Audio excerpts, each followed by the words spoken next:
ഏറെ ആദരവപൂർവ്വം നമ്മളേറെ നാളുകളായി കാത്തിരിക്കുന്ന ടി.പി. ശാസ്ത്രമംഗലം സാറ്, നമ്മുടെ കൂടെയുള്ള നമ്മളിലൊരുവരും മലയാളത്തിൻ്റെ പ്രിയ പാട്ടുകാരനുമായ എം.ഡി. രാജേന്ദ്രൻ സാറ് പാട്ടുകളെ കുറിച്ച് നിരന്തരം എഴുതി ആ പന്താവിലൂടെ ഒരുപാട് ദൂരം സഞ്ചരിക്കുന്ന നമ്മുടെ സഹപ്രവർത്തകൻ കൂടിയായിട്ടുള്ള ശ്രീ സതീഷ് കുമാർ വിശാഖപട്ടണം ഈ പരിപാടിയിൽ കൃതജ്ഞത രേഖപ്പെടുത്താമെന്ന് അറിയിച്ചിട്ടുള്ള ശ്രീ ഡോക്ടർ ദിവ്യ, സദസ്സിലുള്ള പ്രിയങ്കരുടെ സാഹിത്യങ്ങളെ സാഹിത്യത്തെ സംബന്ധിച്ചോളം വളരെ പ്രധാനപ്പെട്ട ഒരു ദിവസമാണ് ഇന്ന്. ഞാൻ മുമ്പ് സൂചിപ്പിച്ച പോലെ വളരെ കാലങ്ങളായിട്ട് മലയാളികൾ ഒരുപക്ഷെ ആദ്യമായിട്ട് കേൾക്കാൻ കാണാൻ കൊതിക്കുന്ന ഒരു കാഴ്ചയാണ് ഇന്ന് സാഹിതി നമ്മൾ സാക്ഷിയാകുന്നതെന്നാണ് വസ്തുത. പാട്ടെഴുത്തുകാരനും പാട്ടിനെ പോസ്റ്റ്മോർട്ടം ചെയ്യുന്ന ഒരാളും നേർക്കുനേർ വരുന്നു എന്നുള്ളതാണ് എൻ്റെ പ്രത്യേകത. ഒരുപക്ഷെ മലയാളത്തിൻ്റെ സാഹിത്യ സാംസ്കാരിക ചരിത്രത്തിൽ മണ്ഡലത്തിൽ ഇതാദ്യമായിട്ടായിരിക്കും എം.ടി.ആറും ടി.പി. ശാസ്ത്രമംഗലവും കൂടി ഒരു വേദി പങ്കിടുന്നതെന്നാണ് ഞാൻ കരുതുന്നത്.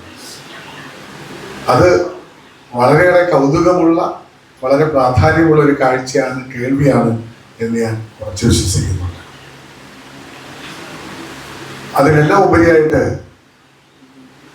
എം.ടി.ആർ സാഹിതിയിൽ വരുന്നത് വലിയൊരു കാര്യത്തിൻ്റെ നേട്ടത്തിൻ്റെ പട്ടികയിൽ ഉൾപ്പെട്ട ശേഷമാണ്. അതിനുശേഷം ഇന്നാണ് എം.ടി.ആറിനെ നമുക്ക് കാണാൻ അവസരം ഉണ്ടാകുന്നതെന്നുള്ളതാണ്.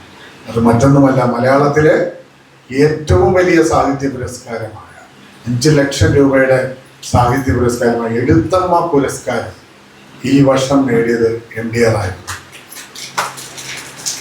അപ്പോൾ ഈ വേദി എഴുത്തമ്മ പുരസ്കാരം നേടിയ എം.ടി.ആറിനുള്ള ആദരവ് കൂടിയായി മാറുകയാണ്. നമ്മളെ സംബന്ധിച്ചോളം നമ്മുടെ അംഗങ്ങൾ, നമ്മുടെ ഉദയസമിതി അംഗങ്ങളിൽ ആര് തന്നെ പുരസ്കാരം നേടിയാലും അതിൻ്റെ അടുത്ത വരുന്ന ദിവസങ്ങളിൽ അവരെ വിളിച്ച് അഭിനന്ദിക്കുക, അവർക്കുള്ള ആദരവ് നൽകുക എന്നുള്ളത് ശീലമാണ്. അതും ഇന്ന് സംഭവിക്കുകയാണ്. അത് എം.ടി.ആറിലൂടെ. എം.ടി.ആറിനെ സംബന്ധിച്ചോളം എഴുത്തമ്മ പുരസ്കാരം അത്ര വലിയ പുതുമയുള്ള ഒരു കാര്യമായിട്ട് തോന്നിയിട്ടില്ല. കാരണം അതിനേക്കാളും വലിയ പുരസ്കാരങ്ങൾ നേടിയിട്ടുള്ള മലയാളത്തിൻ്റെ ഏറ്റവും ഭാവസമ്പന്നനായ കവിയാണ്, എഴുത്തുകാരനാണ്, നോവലിസ്റ്റാണ്, സംവിധായകനാണ്, പലതും. നമ്മളെ സംബന്ധിച്ചോളം എം.ടി.ആറിൻ്റെ സാന്നിധ്യം നമുക്കുണ്ടാകുന്നത് വളരെ അനുഗ്രഹീതമായ നിമിഷങ്ങളാണ് നമുക്ക് തരുന്നത്. അതിനെല്ലാം ഉപരി എം.ടി.ആർ എന്നുള്ള 3 അക്ഷരത്തിൽ നമ്മുടെ സാഹിത്യ ചരിത്രത്തിൻ്റെ ഒരു ഭാഗം ഒതുങ്ങി നിൽക്കുകയും ചെയ്യുന്നുണ്ട്. അതുപോലെ തന്നെയാണ് ടി.പി. ശാസ്ത്രമംഗലം സാർ. ദീർഘനാളത്തെ സൗഹൃദം വ്യക്തിപരമായിട്ട് ഞാൻ കാത്തു സൂക്ഷിക്കുന്ന ഒരാളാണ് അദ്ദേഹം. എന്നെപ്പോലെ തന്നെ സാഹിത്യയിലെ പല അംഗങ്ങളും അദ്ദേഹമായിട്ട് വ്യക്തിബന്ധം സൂക്ഷിക്കുന്നുണ്ട്, സൗഹൃദം സൂക്ഷിക്കുന്നുണ്ട് എന്നുള്ളത് വളരെ എടുത്തു പറയേണ്ട ഒരു കാര്യമാണ്. ഗീത ഉൾപ്പെടെയുള്ളവർ സാറിൻ്റെ ക്ലാസ്മേറ്റാണ്, ഒരേ കാലഘട്ടത്തിൽ സ്കൂളിൽ പഠിച്ചവരാണെന്ന് അറിയുമ്പോൾ തന്നെ നമ്മളെ വാർത്ത ഞെട്ടലോടെയാണ് കേട്ടത് എന്നുള്ളതാണ്. അങ്ങനെ ധാരാളം പേർ ടി.പി. ശാസ്ത്രമംഗലം സാറിനെ അറിയുകയും വായിക്കുകയും കാണുകയും ചെയ്യുന്നു നിരന്തരം മലയാളികൾ എന്നുള്ളത് വളരെ അത്ഭുതകരമായിട്ടുള്ളൊരു കാര്യമാണ്. പാട്ടുകളെ വിമർശിച്ചുകൊണ്ട് എഴുതുക എന്ന് മാത്രമല്ല, അതിനെ അപഗ്രഥിക്കുക എന്നുള്ള ഒരു ചരിത്രപരമായ ദൗത്യമാണ് യഥാർത്ഥ ടി.പി. ശാസ്ത്രമംഗലം സാറ് മലയാള സാഹിത്യത്തിൽ ചെയ്തുകൊണ്ടിരിക്കുന്നത്. വെറും പാട്ട് കേട്ട് തള്ളിക്കളയേണ്ട ഒന്നല്ലെന്നും അത് കവിതയാണെന്നും ആ കവിത നമ്മുടെ സാംസ്കാരിക ചരിത്രത്തിന്റെ ഭാഗമാണെന്നും കൂടിയാണ് ടി.പി. ശാസ്ത്രമംഗലം സാറ് പറയുന്നതിലൂടെ എനിക്ക് മനസ്സിലാക്കാൻ കഴിയുന്നത്. അപ്പൊ അതിലുണ്ടാകുന്ന നല്ലതും അല്ലാത്തതുമായ മുഴുവൻ കാര്യങ്ങൾ അപഗ്രഥിച്ച് പറയുവാൻ അത് ടി.പി. ശാസ്ത്രമംഗലം സാറല്ലാതെ മറ്റൊരാളും മലയാള സാഹിത്യത്തിൽ ഇല്ല എന്ന് പറയേണ്ടി വരും. ആ രീതിയിൽ, ആ മേഖലയിൽ അത്തരത്തിൽ എഴുത്തിനെ കാണുന്ന, വിമർശിക്കുന്ന, നിരൂപണം നടത്തുന്ന ഒരു എഴുത്തുകാരൻ മറ്റൊരാളില്ല. ഒരേ ഒരാളുള്ളത് സാക്ഷാൽ ശ്രീ ടി.പി. ശാസ്ത്രമംഗലം സാറാണ്. അത്രയ്ക്കും മലയാളത്തിന് പ്രിയപ്പെട്ട, മലയാളത്തിൻ്റെ സാഹിത്യത്തിന് പ്രിയപ്പെട്ട, നിരൂപണ ശാഖയ്ക്ക് പ്രിയപ്പെട്ട ടി.പി. ശാസ്ത്രമംഗലം സാറും നമ്മളെ ഏറെ കോരിത്തെരിപ്പിച്ചുള്ള പാട്ടുകൾ നമുക്ക് സമ്മാനമായി തന്ന എം.ഡി. രാജേന്ദ്രൻ സാർ ഒന്നിക്കുന്ന ഒരു വേദി ചരിത്രപരമായിട്ട് തന്നെ സാംസ്കാരിക മണ്ഡലത്തിൽ ഇടം പിടിക്കുന്ന ഒന്നാണ്. ആ ദൗത്യത്തിന് അല്ലെങ്കിൽ ആ ശ്രമത്തിന് സാക്ഷികളാകാൻ കഴിയുന്നത് തന്നെ വലിയ മഹാഭാഗ്യമായിട്ടാണ് ഇവർക്കൊപ്പം ഞാനും കാണുന്നത്. അതോടൊപ്പം വേദി പങ്കിടുന്ന ശ്രീ സതീഷ് കുമാർ വിശാഖപട്ടണവും ഞാനും ഒക്കെയുണ്ട്. നമുക്ക് ഒരുമിച്ച് ഈ പരിപാടിയിലേക്ക് നീങ്ങാം. ഔപചാരികമായിട്ട് ഈ പരിപാടിയിലെ ആമുഖ പ്രഭാഷണം വഴി സ്വാഗതം ആശംസിക്കുന്നതിന് വേണ്ടിയിട്ട് ശ്രീ സതീഷ് കുമാർ വിശാഖപട്ടണത്തെ ക്ഷണിക്കുക. എല്ലാവർക്കും പരിപാടിയിലേക്ക് സ്വാഗതം. ശ്രീ ടി.പി. ശാസ്ത്രമംഗലം സാറിൻ്റെ സംഭാവനകളെ കുറിച്ചും എംപിആറിനെ കുറിച്ചും ഇതിനു മുമ്പ് തന്നെ നമ്മൾ സൂചിപ്പിച്ചു. സതീഷ് കുറച്ചും കൂടി വ്യക്തമായിട്ട് കാര്യങ്ങൾ പറഞ്ഞെങ്കിലും ശ്രീ ടി.പി. സാറ് തിരുവനന്തപുരം സ്വദേശിയാണ് എന്നുള്ളതാണ് നമ്മൾ അറിയേണ്ട ഒരു കാര്യം. പലർക്കും അറിയാമെങ്കിലും അതൊരിക്കൽ കൂടി പറയാൻ ആഗ്രഹിക്കുകയാണ്. FCI നിന്നാണ് അദ്ദേഹം റിട്ടയർഡ് ചെയ്തത്. 2015 അദ്ദേഹം റിട്ടയർമെന്റ് ആകുന്നത്. പക്ഷെ അതിനു മുമ്പ് തന്നെ മലയാള സാഹിത്യത്തിന്റെ വിമർശന, നിരൂപണ, ഗാന, രചന ശാഖയിലൊക്കെ തന്നെ സ്വന്തമായ വ്യക്തിമുദ്ര പതിപ്പിക്കുവാൻ അദ്ദേഹത്തിന് കഴിഞ്ഞിട്ടുണ്ട്.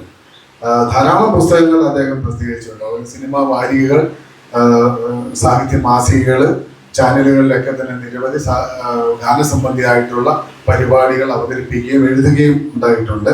പലതും നമ്മൾ നിരന്തരം കാണുകയും കേൾക്കുകയും ചെയ്തിട്ടുണ്ട് എന്നുള്ളതാണ് വസ്തുത. ധാരാളം പുസ്തകങ്ങൾ അദ്ദേഹത്തിൻ്റെതായിട്ട് വന്നിട്ടുണ്ടെങ്കിൽ എം കൃഷ്ണനായരുടെ ജീവചരിത്രം വളരെ പ്രധാനപ്പെട്ട ഒരു പുസ്തകമായിട്ട് ഞാൻ കാണുന്നുണ്ട്. ഗാന രചന ശാഖ അല്ലെങ്കിൽ അതിൻ്റെ വിമർശന ശാഖയിലൊക്കെ ഉൾപ്പെടുന്ന ധാരാളം പുസ്തകങ്ങൾ ഉള്ളപ്പോൾ തന്നെ ഈ ഒരു ജീവചരിത്ര പുസ്തകം കൂടി സാർ എഴുതിയിട്ടുണ്ട്.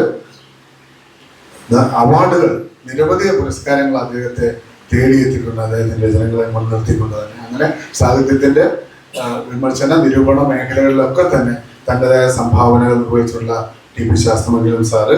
അതോടൊപ്പം എംപിആറിനെ പ്രത്യേകിച്ച് പരിചയപ്പെടുത്തേണ്ട ഒരു ആവശ്യമുണ്ടെന്ന് എനിക്ക് തോന്നുന്നില്ല. അത്രയ്ക്കും ഏറെ നമുക്ക് സുപരിചിതരാണ്.